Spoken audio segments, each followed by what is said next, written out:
Good morning, everybody, and welcome to this week's edition of Keeping an Eye on the Geopolitical Ball with me, Jamie Shea, Senior Fellow at Friends of Europe. Well, as we all know, the COVID pandemic is unfortunately not over yet, but this has not stopped a number of Western foreign ministers taking to the skies in recent weeks to resume good old-fashioned person-to-person diplomacy.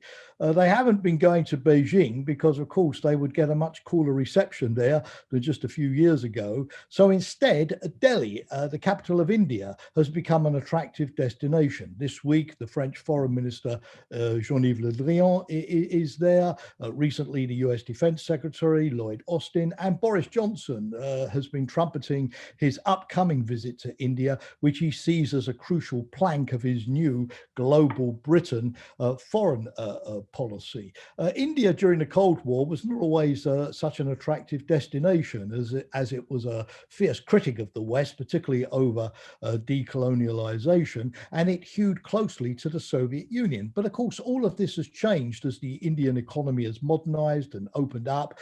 India has been seeking more cooperation with the West in greening its economy, digitalization, in biotechnology, and indeed in space. For example, Yves Le Drian is going to go on Thursday to Bangalore to visit the Indian Space Centre, where several French scientific experts are also based. And France has had some success in selling its Rafale fighter jet to the highly protected Indian defence market.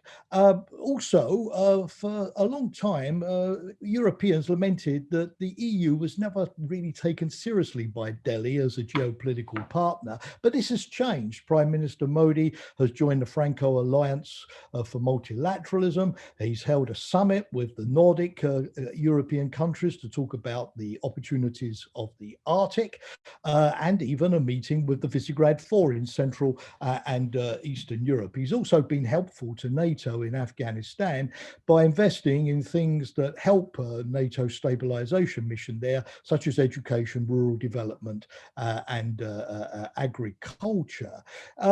Now, at the same time, European countries have been sending ships to the Indian Ocean to participate in multilateral training exercises, along with India and the United States. And all of this seems to suggest that India could be part of an Indian Ocean, at least, a security framework, which would give the West a controlling influence there in a vital part of the world for global supply chains and global trade.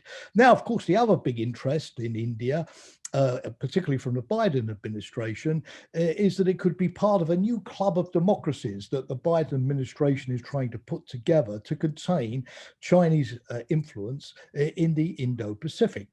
Biden has revived the Quad, an Obama-era grouping of India, Australia, Japan, and the United States, which fell into abeyance during the unilateralist years of Donald Trump. Boris Johnson has invited Narendra Modi to the G7 meeting in Cornwall this June. And NATO watchers like me have been very interested in seeing all of the increasing speculation in Indian think tanks and in the Indian media that Delhi might now be ready to formalize this growing sort of pro-Western orientation in its foreign policy by joining NATO's Partnership for Peace. Now, this makes me think of a time back in 2009 when the NATO Secretary General sent the Deputy Secretary General and my good self on a very discreet visit to Delhi at a time when India was also sending out signals that it might now be ready to join NATO's partnership and link its wagon to the West. We were very politely received by the Indian Foreign Minister. We spent a couple of hours explaining to him how the Partnership for Peace worked. At the end, he said, yes, I think it's a good thing. And I think India should now open a dialogue with NATO. We flew back to Brussels very happy with our good diplomatic handiwork, and nothing happened.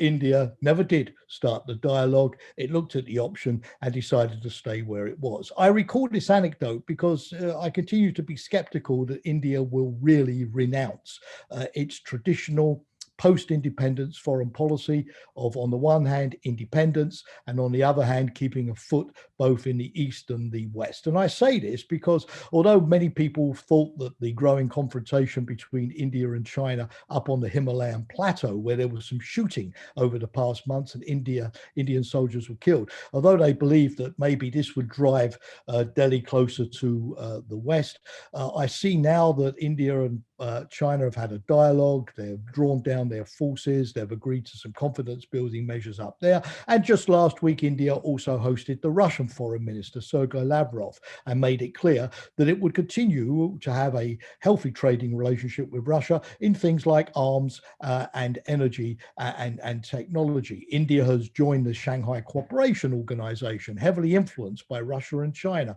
which deals with issues that resonate with India in the region, like counterterrorism and separatism, particularly when we look at how India deals with its divided region of Kashmir. So my sense is that India will continue to play both East and West against each other with the same skill that it demonstrated during the Cold War. It may now draw closer to the West, just like during the Cold War days, it hewed more closely to the Soviet Union, but always careful to keep channels of communication open with both sides. As a member of the UN Security Council for the next 2 years, it will be an attractive partner. And yes, certainly all the more we can do to have India participate productively in multilateralism globally, in fighting climate change, and in dealing with Asian Pacific security, the better it will be. But can we see India sign up anytime soon as a fully paid up member of the coalition of democracies against China?